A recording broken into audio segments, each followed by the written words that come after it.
Hi and welcome to my vlogs. सबसे पहले तो I am really really sorry क्योंकि कुछ दिनों से मैं आपके साथ व्लॉग्स शेयर नहीं कर पाई। वो इसी वजह से क्योंकि मुझे थे ढेर सारे ऑर्डर्स गणपति के।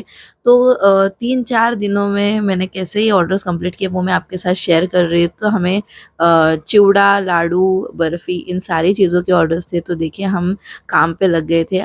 मैं और आई चिवड़ा बना रहे थे, हेमा दीदी वहाँ पे बेसन भून रही थी। और इस तरह से हम बैचेस में बना रहे थे। आप देख सकते हैं कितने बड़े भगोने में हम बना रहे हैं। तो ये सारा काम चल रहा था। और उसके बाद ना गणपति के जो गणपति का फर्स्ट डे था उस दिन तो हमें बहुत सारे ऑर्डर्स थी, सेकंड डे में भी हमें ऑर्डर्स थी। और उसके बाद मेरी थोड़ी तबीयत ख़राब हो गई थी तो मैं कुछ दिनों से आपके साथ ये व्लॉग शेयर नहीं कर पाई। पर मैंने सोचा कि मैं आपके साथ इसे शेयर ज़रूर करती हूँ क्योंकि आप को मैं दिखाना चाहती थी और उसी के लिए मैंने शूट भी किया था, जितना हो सके उतना, क्योंकि ऑर्डर्स के वक़्त मैं बहुत ज़्यादा शूटिंग नहीं कर पाती हूँ। हमारे पास ना ट्राइपॉड रखने की जगह भी नहीं होती, तो हम हैंड हेल्ड ही चीज़ें कर देते हैं। बट स्टिल मैं आपको दिखाना चाहती थी, इसलिए मैंने सोचा कि चलिए ये व्लॉग आपके साथ शेयर करूं। तो देखिए हम यहाँ पे चूड़ा बना रहे थे और ये सारी जो चीज़ें हैं ना, ये गणपति के एक दिन पहले ही डिलीवर हो जाने थी। तो हमें ये पहले बनाना था और उसके बाद मोदक। लेकिन हम क्या कर रहे थे, मोदक का जो स्टफिंग होता है ना वो हमने तैयार करके पहले ही रख दिया था, क्योंकि सारी चीज़ें एंड में हम करेंगे तो वो चीज़ें सही से नहीं बनेगी और उसको उसका टाइम जो है वो नहीं ठीक से हो पाएगा, यानी कि टाइम मैनेजमेंट हमारी नहीं हो पाएगी। फिर यहाँ पे इस तरह से हमने चीज़ों की पैकिंग वगैरह की, जो मैं और बाबा कर रहे थे, सील कर रहे थे इसे, ताकि हम ये सारी चीज़ें रेडी रख सके और लोगों को मतलब जब टाइम से डिलीवरी हम कर सके, जो हमने बताया था उस दिन पे हमें डिलीवरी करनी थी। यहाँ पे देखिए मैं आई और हेमा दीदी हम तीनों बैठे एक्चुअली यहाँ पे लड्डू बना रहे हैं बेसन के। तो मैं उन्हें ना मेजरमेंट से निकाल के दे रही हूँ और आई और हेमा दीदी उसे शेप कर रहे हैं और हमारे बेसन के लड्डू बन रहे हैं। यहाँ पे ढेर सारे लड्डू बनने थे तो हम तीनों लग गए थे उस काम में। तो ये इस तरह का ना हम काम करते कि एक जन एक चीज़ करेगा, दूसरे जन दूसरी चीज़ करेगा, तो उससे काम जो है वो फटाफट हो जाता है, हमारे ऑर्डर्स भी अच्छे से कंप्लीट हो जाते हैं। फिर नेक्स्ट डे, मतलब वो था एक दिन जहाँ पे हमने वो सारी चीज़ें की, पर ये है दूसरा दिन जहाँ पे मेजर चीज़ें जो चल रही है वो ये है कि हम ना वड़ी बना रहे हैं। महाराष्ट्रियन लोगों में ना कोकोनट यानी कि नारियल की वड़ी और नारियल की बर्फ़ी दोनों ही चीज़ें बड़ी फ़ेमस होती है। वड़ी ज़्यादा फ़ेमस है। मैं बर्फ़ी भी बनाती हूँ और वो बर्फ़ी भी काफ़ी लोगों को पसंद आती है। बहुत बढ़िया होती है वो। तो ये आज मैं और आई बना रहे हैं क्योंकि आज हेमा दीदी बिज़ी है, वो नहीं है यहाँ पे, तो वो बाहर गई है। तो हमने सोचा कि चलिए कोई नहीं, हम आज दोनों ये चीज़ें बना लेंगे। तो हम वड़ी और बर्फ़ी बना रहे हैं। तो देखिए यहाँ पे भी आज का पूरा दिन है ना, ये सारे ऑर्डर के काम करने में ही जाने वाला है, क्योंकि कैसा है ना, अभी गणपति आएँगे तो हम लगातार 3-4 दिन तक ये सारे काम करेंगे, क्योंकि जब हम ये सारी चीज़ें करेंगे तभी जाके हमारे सारे ऑर्डर्स कंप्लीट हो जाएँगे। तो इसीलिए हम हर दिन सुबह से लेकर रात तक ना यही चीज़ें करते हैं, मतलब अलग-अलग चीज़ें जो हमें ऑर्डर के आ गई है वो बनाते हैं। और ये सारे जो ऑर्डर्स हैं वो मैंने पहले ही ले लिए थे, मतलब ये सारी प्री बुकिंग्स हो चुकी है। इसमें हाँ, ऐसे हो जाता है कि कभी-कभी हमें लास्ट मोमेंट पे ऑर्डर्स बढ़ भी जाते हैं, तो वो सारी चीज़ें हमें कंसिडर करनी होती है। तो इस तरह से मैं और आई वड़ी और बर्फ़ी बना रहे थे। और इसमें भी काफ़ी वक़्त लग जाता है क्योंकि नारियल घिस के, मतलब जो हम फ्रेश कोकोनट होता है ना उससे बनाते हैं। और फिर शाम को ना मैंने और आई ने पूरन पोली बनाई, क्योंकि इसकी भी हमें ऑर्डर्स थी। और आज का दिन मैं सच कहूँ ना तो बहुत हेक्टिक रहा, क्योंकि नारियल की बड़ी बनानी थी, फिर उसके साथ बर्फ़ी बनाई थी, पूरन पोली बनाई थी, बहुत सारी चीज़ें थी। और उसके नेक्स्ट डे पे ये देखिए मैं आ गई हूँ गार्डन में, और इसीलिए नहीं क्योंकि मुझे कुछ काम नहीं है, इसीलिए क्योंकि ये काम के लिए ही मुझे लेकर जाना है। यानी कि हमें ऑर्डर है आलू वड़ी की। तो आलू वड़ी के लिए मैं पत्ते जो है वो अपने ही गार्डन से निकाल के लेकर आई हूँ, क्योंकि मेरे पास बहुत अच्छे अरबी के पत्ते आ गए हैं। तो मैंने सोचा उन्हीं का इस्तेमाल कर लेती हूँ कि बाज़ार से लाना। फिर ये देखिए मैंने कहा था ना, जब अर्जेंट ऑर्डर्स आती है तो भी उन्हें हम कंप्लीट करते हैं।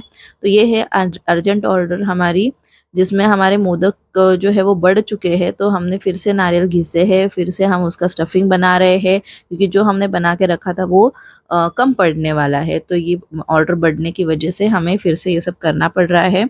और उसी के साथ जो हमने वड़ी बनाई थी उसे भी मैं पैक करके रख रही हूँ क्योंकि इसे हमें देना है। अब ये ना, ये जो है वो 26th वाला डे था, मतलब 27 को गणपति थे, 26 वाला डे था और हम आज पूरी रात भी काम करने वाले हैं। तो इसीलिए मैंने सारी चीज़ें ना वो फटाफट से तैयार करके रखी। हाय, तो आज है मोदक वाली इवनिंग यानी कि नाइट। तो आज का पूरा दिन हमने ऑलरेडी काम कर लिया है और रात को हम लोग मोदक बनाने वाले हैं। तो अ, चलिए पूरी रात हम मोदक बनाएंगे और फिर मैं आपको दिखाऊंगी कल कौन से हम डिलीवरीज करने वाले हैं और उसी के साथ हम और क्या बनाने वाले हैं। तो बहुत सारे ऑर्डर्स होने वाले हैं, हेक्टिक दिन होने वाला है।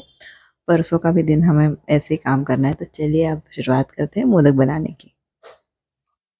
अब देखिए, रात में हम बना रहे हैं मोदक क्योंकि कल ना सुबह-सुबह जाने वाले हैं कुछ डिलीवरीज़ जो मेरे घर से थोड़े दूर जाने वाले हैं, यानी कि थाना वगैरह जाएँगे, थाना मुलुंड उस साइड में। तो उसके लिए हम, और वैसे भी बाकी भी सब लोगों को मुझे 10 बजे से लेकर 11-12 बजे तक सारे डिलीवरीज़ करने हैं, तो हमें रात से ही मोदक बनाने लग जाना पड़ता है क्योंकि अगर हम सुबह बनाएँगे तो उतने मोदक बनेंगे ही नहीं। और मोदक जो है ना वो अच्छे से अगर आप पैक करके रखोगे ना डब्बे में, तो वो एक दिन भी अच्छे से रह पाते हैं। मतलब ऐसे मोदक को कुछ होता नहीं है, सिर्फ़ आपको उसको खुले में छोड़ना नहीं है। तो देखिए, रात को हम लग गए हैं काम को क्योंकि हमें ढेर सारे मोदक बनाने हैं और उखड़ी मोदक जो है वो थोड़ा-सा बनने में टाइम लेता है और उसमें भी हम हाथ पे बना रहे हैं। मतलब ऐसा नहीं कि हम मोल्ड में बना रहे हैं। पूरी रात हमने काम किया हुआ है और फिर हम थोड़े से थक गए थे, तो आए ने कहा पहले कॉफ़ी पी लो, तो हमने कॉफ़ी पी ली और फिर ये देखिए यहाँ पे हमने भर के रख दिए मोदक और फिर मैं और बाबा निकल पड़े इसे डिलीवर करने के लिए। तो हमने हेमा दीदी को भी कहा था कि आप जाके थोड़ी देर के लिए सो जाइए क्योंकि हम तब तक मोदक डिलीवर करके आते, दोपहर को हमें फिर से काम था, वो भी मैं आपको आगे बताऊँगी। तो इस तरह से हम ना सारी डिलीवरीज़ कर रहे थे और मुझे ना ईस्ट और वेस्ट, बदलापुर ईस्ट और वेस्ट दोनों की डिलीवरीज़ थी मुझे। तो उसमें क्या हो गया ना, मेरा करीब-करीब 2 घंटे उसी में चले गए। फिर हमारे खाना बनाने का बिल्कुल वक़्त नहीं था, तो हमने सोचा कि चलिए बाहर से ही हम कुछ टेक अवे कर लेते हैं, क्योंकि अगर हम खाना बनाते तो हमारी ये जो इवनिंग की ऑर्डर थी, वो टाइम पे नहीं कंप्लीट हो पाती। और मुझे ना वो चीज़ बिल्कुल पसंद नहीं है। जो वक़्त हमने क्लाइंट को बताया उस वक़्त पे हमें जाके डिलीवर करना है, ये बहुत इम्पोर्टेंट है। तो यहाँ पे बन रहे हैं बटाटा वड़ा। तो देखिए यहाँ पे मैं बटाटा वड़ा बना रही हूँ और ये मुझे इवनिंग को यानी कि 5 बजे तक क्लाइंट को देने हैं और उसी के साथ में मुझे जो मोदक होते हैं वो भी देने हैं क्योंकि शाम को जो उनके पास मतलब उनके घर जो लोग दर्शन करने आएँगे उनके लिए वो ये कर बनाएँगे, मतलब उन्हें सर्व करेंगे। तो इसीलिए मोदक मैं और हेमा दीदी बना रहे हैं। आई जो है वो वड़े का जो सारा जो बैटर वगैरह सारा तैयार कर रही है। मोदक बन जाने के बाद मैं और हेमा दीदी यहाँ पे वड़े बना रहे हैं। उन्हें फ्राई करने के बाद हम जाएँगे उन्हें डिलीवर करने। तो मैं और बाबा डिलीवरी के लिए जाएँगे। तो ढेर सारे वड़े बन रहे हैं यहाँ पे देखिए, और आई जो है वो यहाँ पे एक जगह पे फ्राई कर रही है। तो इस तरह से हम काम करते हैं, मतलब टीम होती है, उस तरह से सारा काम जब होता है, हर कोई अपना-अपना काम करता है ना, तभी सारी चीज़ें एकदम परफेक्ट हो जाती है। तो वड़े बन चुके हैं और वड़े बनने के बाद मैं और बाबा निकल पड़े हैं उसे डिलीवर करने के लिए। तो ये तो 27th वाला दिन हो गया। फिर 28th को भी हमें ऑर्डर्स थी। जिन लोगों ने 27th को मोदक लिए थे उन्हें फिर से हमसे मोदक चाहिए थे 28 को भी क्योंकि मतलब उन्हें पसंद भी आए हैं और उनके घर में 1.5 दिन का गणपति है ना, तो उन्हें आज भी मोदक चाहिए। और कुछ लोग ऐसे होते हैं कि उन्हें कुछ और चीज़ें भी चाहिए होती हैं, मैं आपको आगे बताऊँगी हमने और क्या बनाया। तो आज मैं और आई ही है क्योंकि कम ऑर्डर थी मोदक की, बहुत ज़्यादा नहीं थी। तो हम दोनों ही काम कर रहे हैं और देखिए यहाँ पे मैं बेल भी रही हूँ और मोदक बना भी रही हूँ। आई जो है वो उसे स्टीम कर रही है, पैक कर रही है क्योंकि ना पैकिंग भी प्रॉपर होना चाहिए और गलत जगह गलत चीज़ नहीं जानी चाहिए क्योंकि ऐसे में क्या होता है जब मल्टीपल ऑर्डर्स होते हैं ना, तब कभी-कभी ऐसा हो जाता है कि भई इसका उसको चला गया, ऐसा नहीं होना चाहिए। तो हम प्रॉपर नाम लिखते हैं, प्रॉपर उस पे क्वांटिटी लिखते हैं जिससे कोई कोई कन्फ्यूजन नहीं होता। तो ये देखिए यहाँ पे हमारे मोदक स्टीम करके रेडी हो चुके हैं और उसी के साथ हमने बनाया था आज श्रीखंड क्योंकि हमारे क्लाइंट्स को ना मैंने बनाया हुआ श्रीखंड पसंद आता है, तो हमने ये श्रीखंड बनाया था और उसके बाद में मैं और बाबा निकल पड़े उसे डिलीवर करने के लिए। तो ये थे मेरे कुछ हेक्टिक थिंग्स। मिलती हूँ आपको अगले व्लॉग में। Bye bye.